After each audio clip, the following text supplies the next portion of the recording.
या अल्लाह, ये कितना खौफनाक है, कितना मुश्किल होगा। ये अजियत सिर्फ उनकी नहीं थी,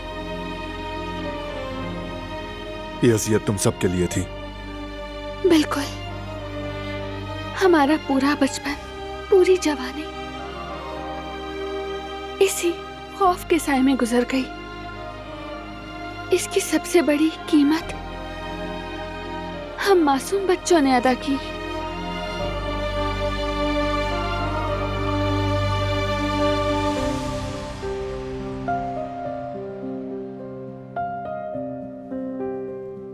और सबसे ज्यादा तुमने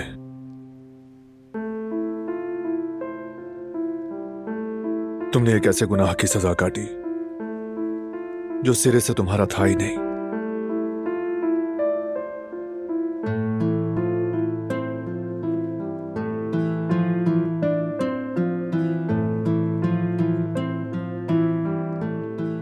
वो सब गुजर गया।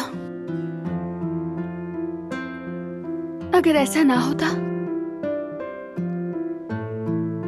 तो मैं तुमसे ना मिलती,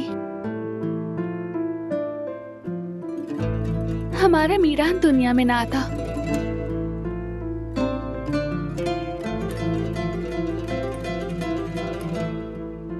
इसीलिए मुझे अपने माजी पर कोई पछतावा नहीं है।